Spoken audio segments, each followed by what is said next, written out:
Hi guys, welcome back. Hopefully you enjoyed chapter 6. In this chapter, it's a real turning point in the story where Brian finally figures out that in order to survive, he's going to have to learn to survive, and that meant a shelter and food in his stomach. So today we're going to read chapter 7 to find out what he's going to do next.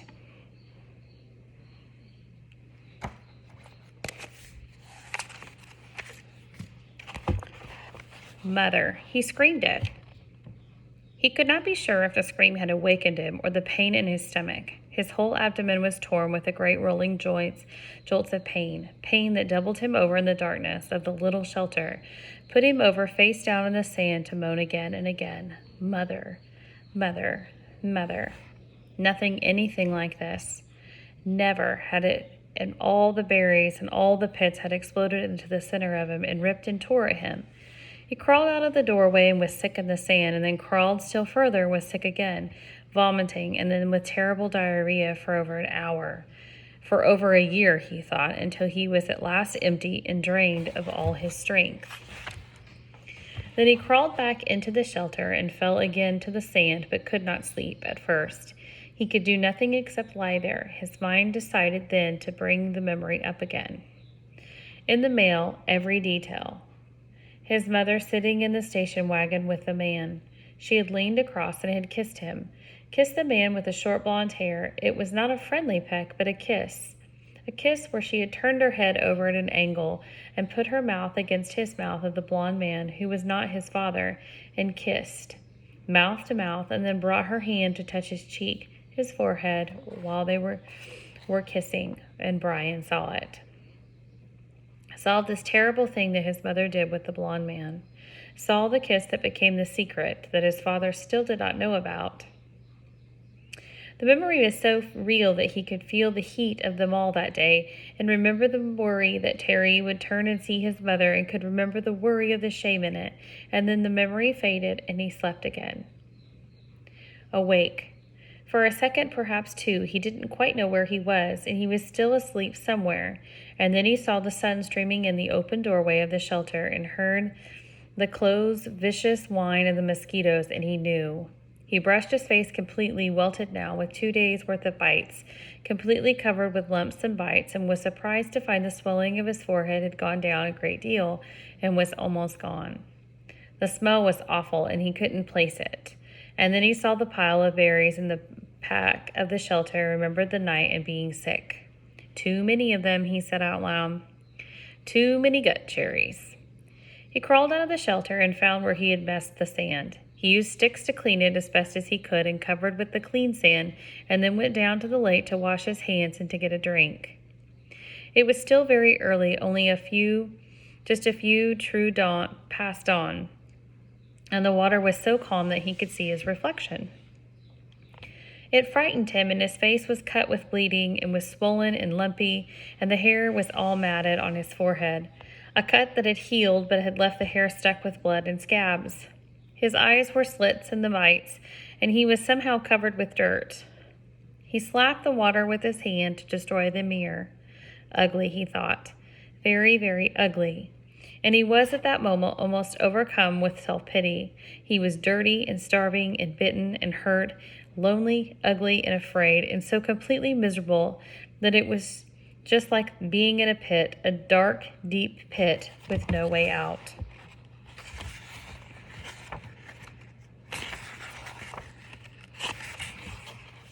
He sat back on the bank and fought crying, and then he just let it come and cried for perhaps 3 or 4 minutes.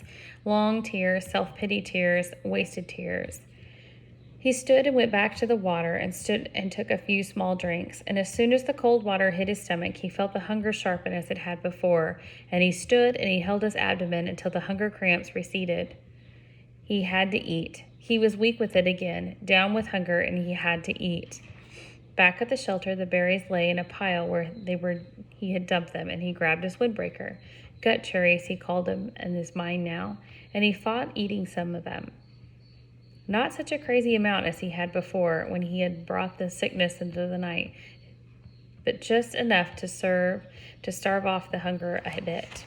He crawled into the shelter, Some flies were on the berries, and he brushed them off. He selected only the berries that were solidly ripe, not the light red ones, but the berries that were dark maroon, red, or black, and swollen with ripeness. When he had a small handful of them, he went back down to the lake and washed them in the water. A small fish scattered away, and when he splashed the water up, he wished he had a fishing line and hooks. And then he ate them carefully, spitting out the pits. They were still tart, but he had some weakness to them, although they seemed to make his lips a bit numb.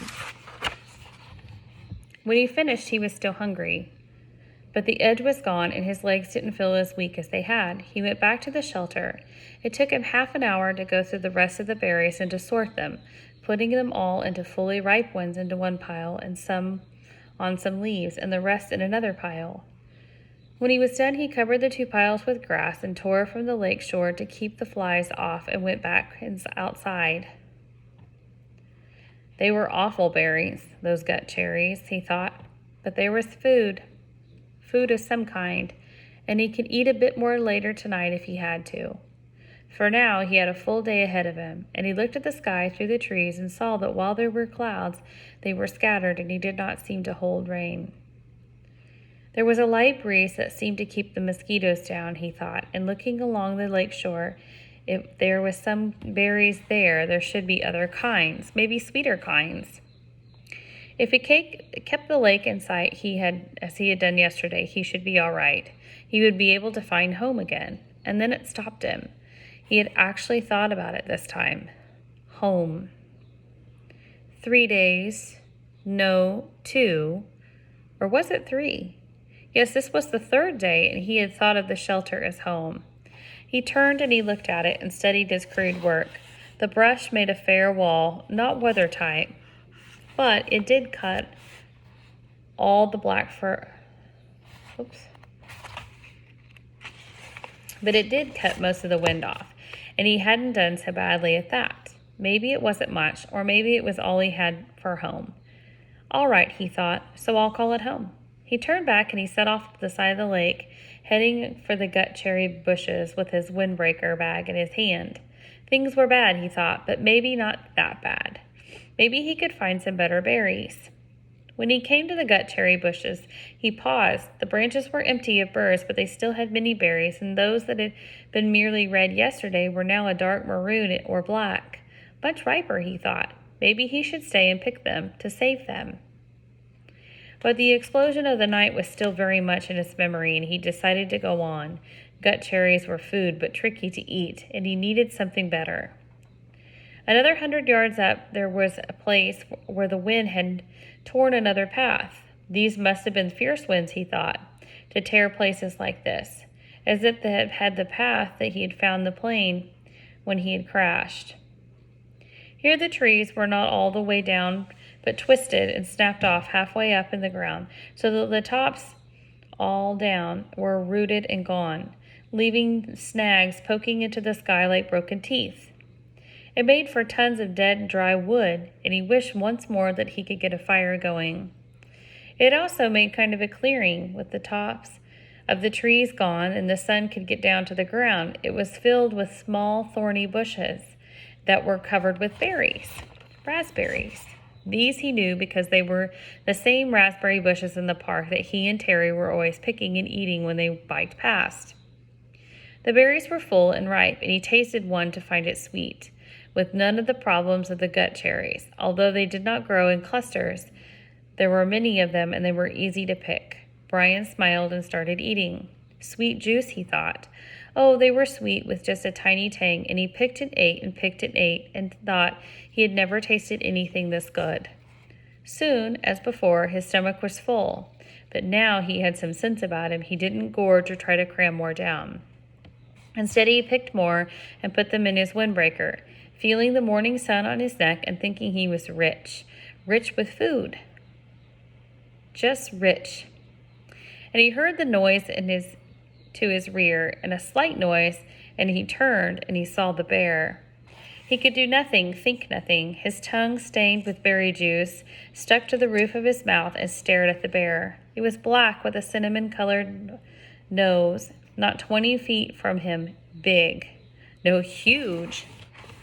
It was all black fur and huge, and had been one at the zoo in the city once, a black bear, but it had been from like India or somewhere like that.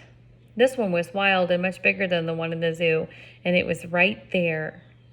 Right there, the sun caught the ends of the hairs along his back. Shining black and silky, the bear stood on his hind legs, half up, and studied Brian. Just studied him, and then lowered itself and moved slowly to the left, eating berries as it rolled along, waffling and delicately using the mouth to lift each berry from the stem. And in seconds it was gone. Gone. And Brian still had not moved. His tongue was stuck to the top of his mouth, to the tip half out. His eyes were wide, and his hands were reaching for a berry.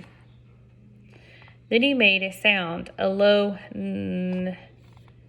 It made no sense. It was just a sound of fear or disbelief that something that large could have been so close to him without him even knowing. It was just walking up to him, and he could have eaten him, and he would have done nothing. Nothing. And then the sound was half gone, and a thing happened in his legs, a thing that had nothing to do with, and they were running in the opposite direction from the bear, towards the shelter. He would have gone all the way in panic, but after he had gone perhaps 50 yards, his brain took over and slowed and finally stopped him. If the bear had wanted you, his brain said, he would have taken you. It is something to understand, he thought. Not something to run from. The bear was eating berries, not people. The bear had made no move to hurt you, to threaten you. It just stood there to see you better, to study you, and then went on its way eating berries. It was a big bear, but it did not want you. It did not want to cause you harm. That is a thing to understand here. He turned and looked back in the stand of raspberries. The bear was gone and the birds were singing, and he saw nothing that could hurt him. There was no danger here, and he could sense and could feel. In the city at night, there was sometimes danger. You might not be in the park at night after dark because of the danger.